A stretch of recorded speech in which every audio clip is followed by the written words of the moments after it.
Nota22.com. Se ve en toda la provincia. Quiero contarles a usted que está del otro lado. Carlos viene escribiendo hace muchos años artículos, libros. Este último, que nosotros contamos en un programa anterior, ya está a la venta, está en su edición impresa, acá lo tengo en la mano. Prueba ilícita y regla de exclusión, límites constitucionales de la actividad probatoria. Este es un bloque especial que vamos a hacer para nuestra versión digital. Y más allá de contar, Carlos, en qué consiste este libro, el último y el anterior que escribió, la verdad que vi muchos jueces comprarlo, muchos estudiantes, se vendió muchísimo. ¿Por qué este libro me cobró valor por estas horas? De casualidad realmente, porque usted sabe que un libro no se hace en 2 días, lleva un proceso, una elaboración, un tiempo. Y si bien son temas que él maneja al dedillo, lleva sus horas de trabajo. Y da la casualidad que uno de los temas que trata es un tema que aborda justamente el proyecto que envió, el mensaje que envía el Poder Ejecutivo a la legislatura. Así que vamos a hablar del libro y vamos a hablar de una parte del proyecto que envía Puyaro a la legislatura para reformar el Código Procesal Penal de la provincia. Nosotros no insistimos con estos temas de casualidad. Son temas muy serios, académicamente hablando, pero los hechos en el ejercicio de la vida diaria. Así que gracias, Carlos, por comentar en este espacio una nueva iniciativa tuya. Muchas gracias. No, muchas gracias a vos, Maxi, porque, bueno, darle publicidad y conocimiento a través de un medio de comunicación y un programa que se especializa en todos temas jurídicos es un halago para mí. Es un libro que tiene muchos temas, ¿no? Abordaste varios ejes. ¿Me puedo leer algunos? Si no te Sí, molesta? por supuesto. Dice, el límite del poder y la pureza del proceso, las doctrinas del fruto del árbol envenenado. Ahí quiero detenerme un segundito, usted me va a entender por qué ahora va a ver. Concepto de exclusión probatoria, validez de las pruebas y exclusiones probatorias, normativa procesal. Estoy leyendo el título del capítulo, digamos. Validez de la prueba del Código Procesal Penal. Este libro fue editado por Javier Weger, espero que diga bien el apellido porque a muchos no les gusta como lo digo, de Librería Cívica, en Santa Fe. Lo pueden comprar ahí en calle San Martín y Corrientes, por internet también. Y en la UNL también. Todo el país por donde, me parece que tiene también un local sí, en la sí, UNL. por supuesto, sí, está en la UNL, histórico. Histórico del local. Local dedicado, especializado, de los pocos que quedan en la región realmente, porque son temas muy específicos, hay que saber mucho, y bueno, Javier tiene muchos años en esto, que colabora con Carlos en la edición de los libros. Yo auspicia también Nota 22 y la UDA. Lo acompañamos. Lo que quiero plantear es que habla de muchas cuestiones, la jurisprudencia de la Corte Suprema de Estados Unidos. Bueno, hay un tema que a mí me gustaría hablar, Carlos, que dice la doctrina de los frutos del árbol envenenado. Primero te voy a preguntar qué es esa doctrina, brevemente, y en relación a eso, por eso le pido a usted que se quede ahí. Hay algo, vos sos estudiante de Derecho, sos periodista, y por ahí no estás abocado a temas jurídicos. Sin embargo, esto te alcanza. ¿Sos mamá, mandar a tus chicos a edad escolar a la universidad? Bueno, escuchá lo que vamos a hablar ahora, porque la verdad a mí me sorprende que pasen estas cosas en democracia. Son mensajes, son proyectos. Hablamos anteriormente con Carlos en otros programas, ¿no? Sí. A donde decíamos, no se puede juzgar tampoco en sede penal por un proyecto, son para debatir, abren el debate, sí. Y eso es lo que estamos haciendo nosotros también democráticamente. El proyecto, que ahora vamos a escuchar la teoría y vamos a escuchar la contestación de Carlos sobre este tema, que mandó Puyaro a la legislatura, entre sus fundamentos habla de validación probatoria y le quieren dar lugar a la teoría del fruto del árbol envenenado. Cuando él pase esa parte, le voy a leer un parrafito para que usted vea lo serio del tema y por qué hay que prestarle atención. Carlos, ¿qué es la teoría del fruto del árbol envenenado? Bueno, es una teoría que nace en Estados Unidos, donde, para que la gente entienda, la obtención de una prueba, porque estamos hablando de procesal penal, la obtención de una prueba se convierte en ilícita si el medio por el cual, la forma en la cual fue obtenida fue ilícita. Es decir, el fruto sería de ese árbol que está envenenado, y la teoría, inclusive la traducción exacta sería el árbol ponzoñoso, pero acá es conocida como el árbol envenenado. Es una teoría de un ¿Se caso. puede dar ejemplos? Sí. ¿Por ejemplo? Podemos dar ejemplo. Supongamos Si un policía entrar, le pega a una persona para que declare. Claro, bueno, ese por ejemplo, y la persona dice, sí, las cosas las dejé, yo fui el que robé y las cosas las dejé atrás del... Y capaz que no robó, pero declara así porque le pegaron. O capaz que fue un cómplice, o sea, Claro. puede haber sido un O tiene compañero otra tipo. Claro, y la caja de herramientas la dejé del otro lado del alambrado. Entonces va la policía y la obtiene por un medio ilegítimo que es haberle pegado para que confiese, ¿no es cierto? Eso lo prevé ya el eso Código sería el Procesal árbol, Penal. pegarle, Claro. y el fruto la declaración Y la cambiada, digamos. Claro, y las herramientas que se secuestran, que sería la prueba que podría luego presentarse en el juicio, está viciada por la obtención ilícita de la prueba a través de la coacción, a través de los apremios ilegales. Eso haría caer un proceso, ¿no es cierto? En teoría, esa prueba. O sea, ahora por eso quiero ver esto de la validación que vos decías. Esa prueba caería porque sería el fruto del árbol que ya está envenenado. O sea, esa prueba esa fruta está ponzoñosa, está podrida. Exactamente, y es nula, que por lo tanto es nula. Ahora el Código Procesal Nuevo dice la invalidez o exclusión probatoria. Exclusión quiere decir que se tiene que excluir esa prueba, no es que se caiga todo el proceso. Ahora, si esa prueba es fundamental, claro, ahí la complica un poco más. Sí, obviamente. Y bueno, en un hurto, un robo, sacar las cosas que son robadas es fundamental.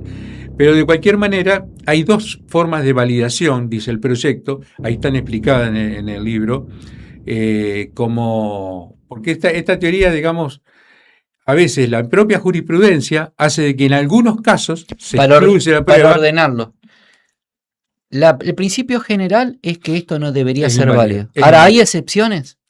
Hay excepciones en la doctrina o en la jurisprudencia, no todavía no por desde ley. el punto de vista legal, en donde se valida de dos, hay 4 teorías, pero se valida de 2 formas que establece el proyecto acá, que es una, si el personal policial de investigaciones lo hubiese obtenido de buena fe, cosa que no sería el ejemplo que tuvimos dando. O sea, no es que le pegó, sino que el tipo declaró y le pegó a un tercero que no se sabía que le había pegado, por decir algo. Te voy a dar un caso más sencillo y lo va a entender la gente. Supongamos él abre un acta con estupefaciente. Entonces dice, hay 20 gramos de cocaína, por ejemplo, ¿no es cierto? Y hay 2 testigos.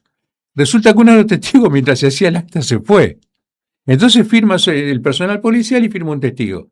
Cuando va eso a la sede judicial, el defensor dice, pero señor, acá le falta una firma, esto es nulo.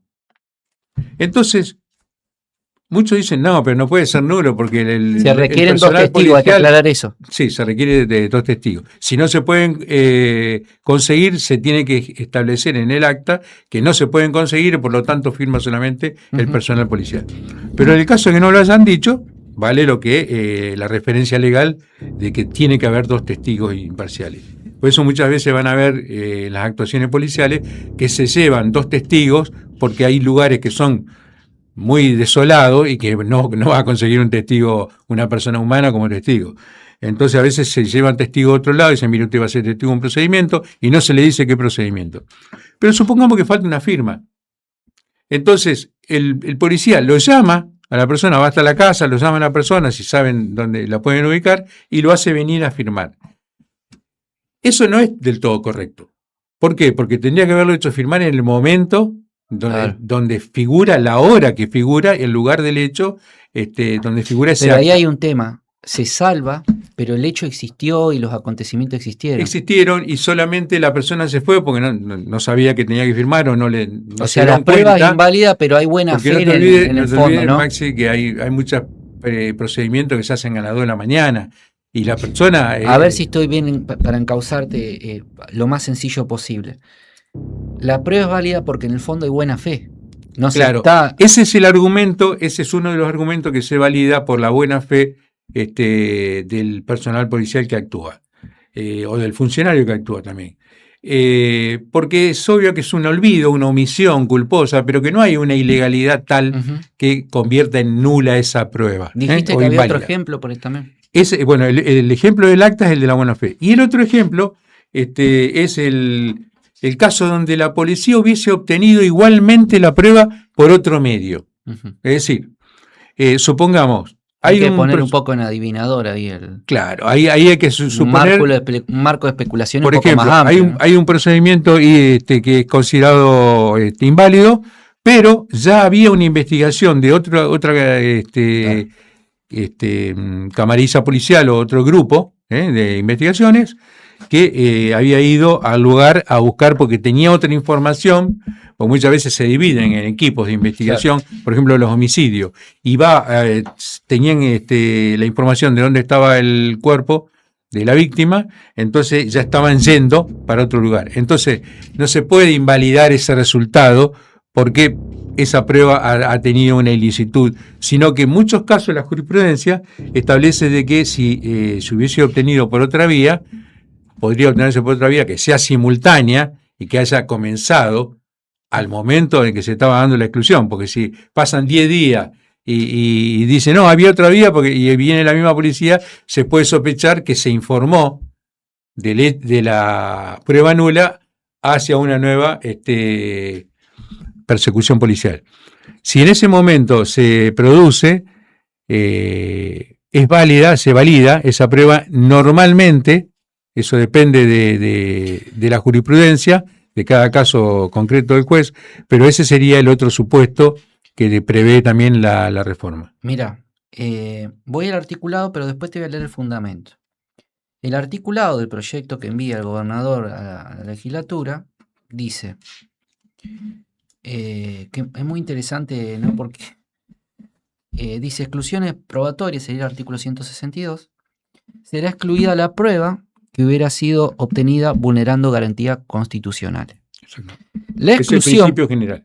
La exclusión se extenderá a todas aquellas pruebas que, con arreglo a las circunstancias del caso, no hubieran podido ser obtenidas sin su violación y fueran consecuencia necesaria de ello.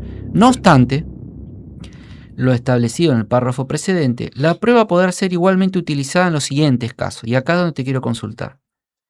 Cuando los funcionarios que la obtuvieron hubieran actuado creyendo de buena fe en la legalidad de su accionar, creo que tiene que ver con lo que vos comentabas, cuando se hubiera actuado para evitar un daño grave o inminente a la vida o a la integridad física de terceros, cuando el nexo entre el acto ilegal y la obtención de la prueba pareciera atenuado por el transcurso del tiempo, por la cantidad de actos intermedios o por otra circunstancia igualmente relevante, o sea, ahí sí, muy abierto, y cierro con esto. Esa es discutible, esa última. Cuando la gravedad e intencionalidad del acto ilegal fuera mínima en relación a la trascendencia del delito investigado. O sea, esto también me llama la atención, pues dice, cuando la gravedad y la intencionalidad del acto ilegal fuera mínima en relación a la trascendencia del delito investigado. ¿Qué fundamenta en este proyecto? Y esta es la parte también interesante, dice... Validación probatoria, en la parte de fundamentación, dice, se regulan expresamente supuestos de validación probatoria que funcionan como excepción a la regla de exclusión y a su efecto extensivo, teoría del fruto del árbol envenenado. Estas excepciones ya fueron planteadas por la doctrina de la jurisprudencia y su recepción en la legislación brindaría certeza jurídica al accionar de los sujetos procesales en casos dudosos, en los que hoy en día debe sentarse al criterio variable de cada tribunal. A ver, también está el principio de duda razonable a favor, ¿no? Sí, pero hay uno que me parece un poco dudoso porque ¿qué es lo que uno cuestiona a veces como anticipadamente, ¿no es cierto? Como abogado. Cuando uno dice de buena fe, tiene que decir de buena fe de qué manera. Y cuando dice que lo hubiese obtenido de otra manera, tiene que decir que ese procedimiento tiene que haberse iniciado simultáneamente o en momentos muy similares a la prueba que se anula, digamos, que se invalidaría. Yo digo nulidad porque es el texto que normalmente usa el Código Federal y que tenía la ley vieja argentina, sin perjuicio de que a nivel de la segunda instancia, el 404, que es uno de los artículos que yo siempre menciono, dice la nulidad, o sea, el juez puede anular un fallo cuando estas pruebas hubiesen pasado y hubiese pasado una sentencia prueba ilícita. La otra cuestión, la última, ¿cuál era? Perdón. Acá lo que aclara, yendo al punto ese, a mí lo que me llama la atención es que queda muy abierto el tipo, o sea... Queda demasiado abierto, no es conveniente que queden muy abiertas las excepciones, porque no borremos con el codo lo que escribimos con la mano. O sea, si decimos que hay invalidez de cuestiones por un principio constitucional, después no podés excepcionar cuando hay una invalidez constitucional. Dice, no obstante lo establecido en los párrafos precedentes, dice, cuando los funcionarios que lo obtuvieron hubieran actuado creyendo de buena fe en la legalidad de su accionar, eso un poco lo explicaste, cuando se hubiera actuado para evitar un daño grave inminente a la vida o integridad física de terceros. Por ejemplo, eso es cuando hay un ingreso a una casa, una persona pidiendo auxilio o una persona digamos, gritando como con signos de que un incendio, una cosa un así. Hecho de violencia o un incendio. Entonces, en esos casos está autorizado, o si hubiese dudas de que no estaba autorizado el personal, porque podría ser un poco, a lo mejor... Sí, algo recreado que no es verdad. Claro, algo recreado. Si realmente estaban en juego intereses, la vida de tercero, la libertad o tenía que la actuar. Integridad física o sexual, puede actuar el personal policial porque hay una emergencia y hay un mal mayor que está tratando de salvar ese Dice, personal. cuando el nexo entre pues el acto... Eso lo evalúa el juez después. Dice, cuando el nexo entre el acto ilegal y la obtención de la prueba apareciera atenuado por el transcurso del tiempo, por la cantidad de actos intermedios o por circunstancia igualmente relevante. Es una cosa, no sé. Sí, es muy ambiguo. Un supuesto podría ser que a lo mejor hay una invalidez de una prueba. Vamos a poner un ejemplo. La obtención de la prueba apareciera atenuada por el transcurso del tiempo, o sea... Sí, pero por otros hechos que fueron apareciendo. Por la cantidad de actos intermedios o por otras circunstancias igualmente relevantes. Secuestra un auto. ¿Cuál es la otra circunstancia igualmente relevante? Se secuestra, por ejemplo, un auto que estaba abandonado y se descubre que ese auto, después de las pericias que se hacen, era muy similar a uno que se utilizó con un robo, ¿cierto? Se secuestra el auto sin orden judicial, lo encuentra el comisario, el policía, y se lo lleva a la jefatura para que se analice a ver si es el auto ese o no. Supuestamente tendría que haber una autorización del fiscal o una autorización del juez. Y en este sistema nuestro que tenemos en la provincia sería con previa audiencia. Hay un punto, ahora, ¿qué ocurre? Que después se determina que fue el auto que se usó, pero además de eso, ya se estaba investigando otras cuestiones cuya cantidad de evidencias hacen suponer que de cualquier manera se hubiese encontrado ese auto porque se hubiesen obtenido con pruebas posteriores, pero que son de una magnitud tan grande. A mí por ahí me da la sensación de que se abre la ventana a empezar a justificar, sí. actuar es que el actuar, por ejemplo, por ahí está en el gris, entonces digo, hay que... Supongamos que van luego te doy un ejemplo concreto, van luego a un allanamiento en una propiedad con orden judicial y se secuestra el croquis del lugar donde robaron. Además de eso se secuestra donde cargaron nafta. Además de eso se secuestra que hubo manchas de aceite, que ese mismo auto tenía manchas de aceite. Además de eso se sabe que hubo un alquiler de armas, claro, supongamos, y todo eso se encuentra en ese allanamiento. Entonces hay una evidencia tan grande que el hecho primigénito sería prácticamente subsanado. Sería subsanado. De cualquier manera, si la defensa... Para temas cuando es único, hay mucho para evaluar. Por eso, el otro cúmulo de evidencia es tan grande que prácticamente... El tema es cuando se toma solo ese. Claro. Ahí es donde para discutir. Exactamente. Dice, el último punto dice, cuando la gravedad e intencionalidad del acto ilegal fuera mínima en relación a la trascendencia del delito investigado.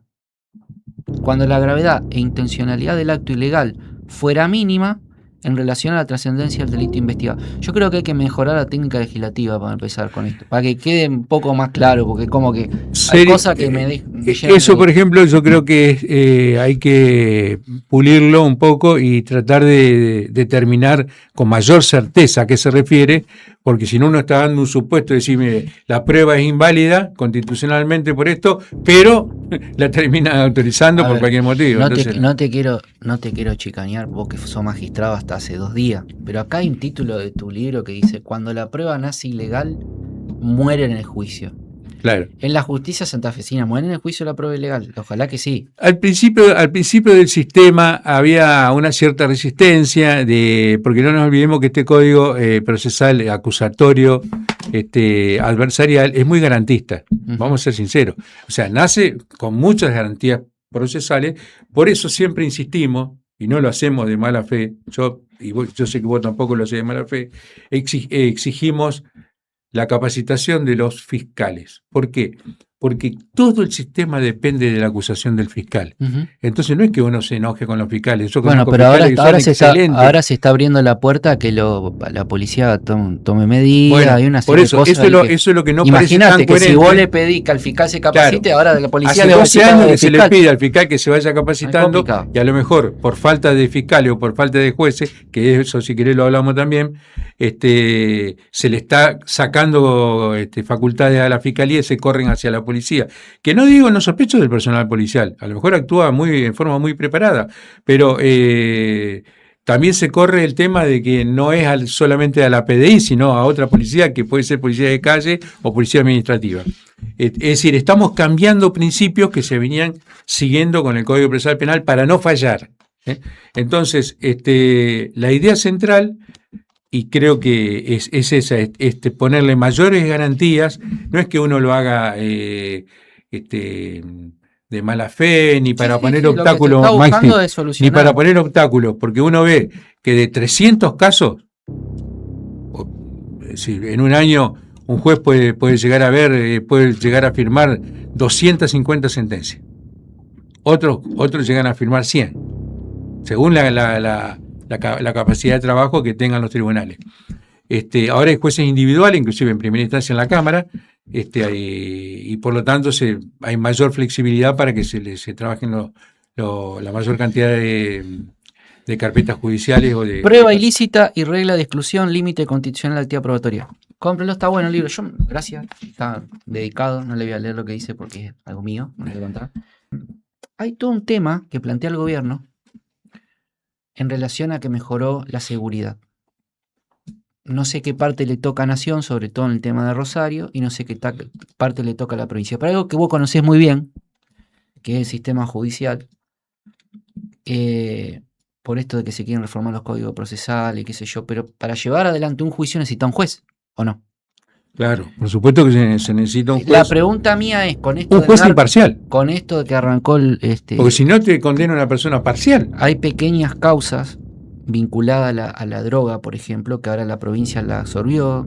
Claro, y la pregunta es, ¿qué pasa en Rosario? Claro, el tema es así. Primero, la primera pregunta porque son 2 o 3 preguntas que me estás haciendo al mismo tiempo.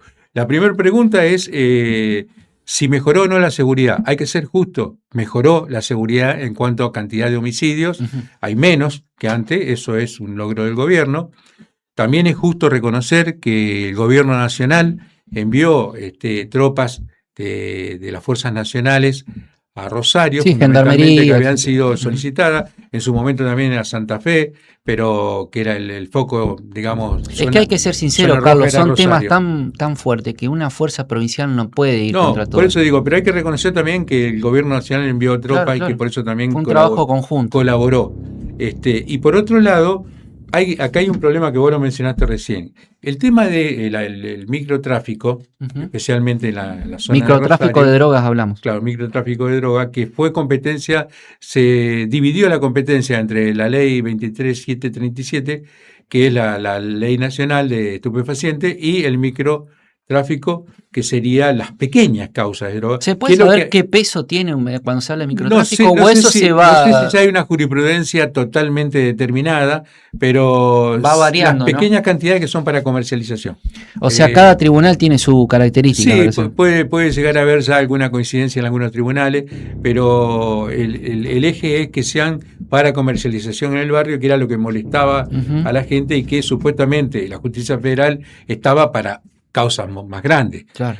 Pero ¿qué ocurrió, Maxi? Que estas causas son mucho más numerosas que las de la justicia federal, porque la justicia federal se encargaba y se encarga de causas más grandes. Entonces, esta me hago cargo de lo que digo, discúlpame que te vaya interrumpiendo, porque me parece que es para darle un poco de tono. A mí me da la sensación, y esto habría que preguntarle a un especialista, es una sensación, por ende no estoy diciendo que es así, es una conjetura. Usted me enseñó que esa palabra está buena para dar a entender que no lo estoy aseverando, simplemente lo evalúo como posibilidad, y que cuando aparece muchas causas de microtráfico y pocas causas federales, que son las que se quedan con los peces gordos, claro, digo yo, no estarán agarrando más perejiles que gente importante en todo esto, ¿no? Pero bueno.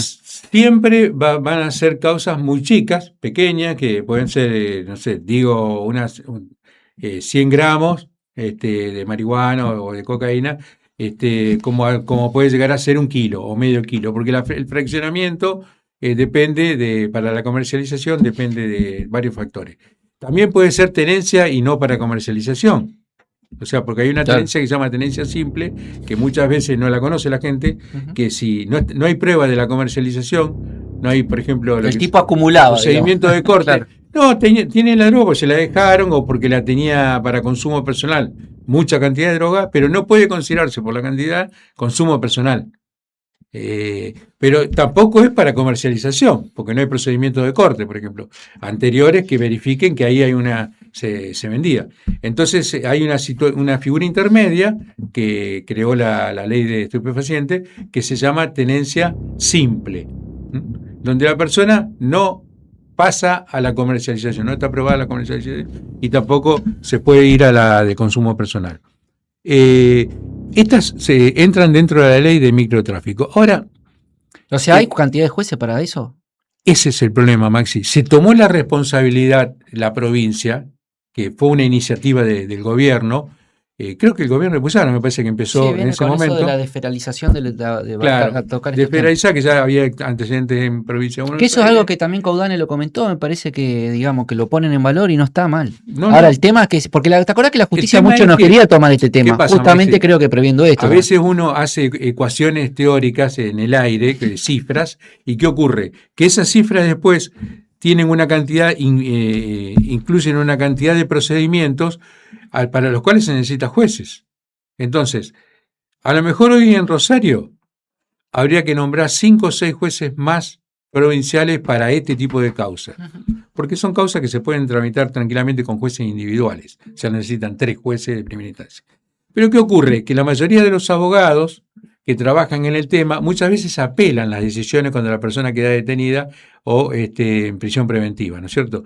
Entonces, ¿qué ocurre? Que se gastan, por decirlo de alguna manera, jueces de primera instancia y también de segunda instancia. Entonces, a lo mejor, por no nombrar 5 jueces más o 6 jueces más, se quiere modificar la ley haciendo caer garantías constitucionales. Y ese me parece que es la visión incorrecta. O sea, 5 jueces más.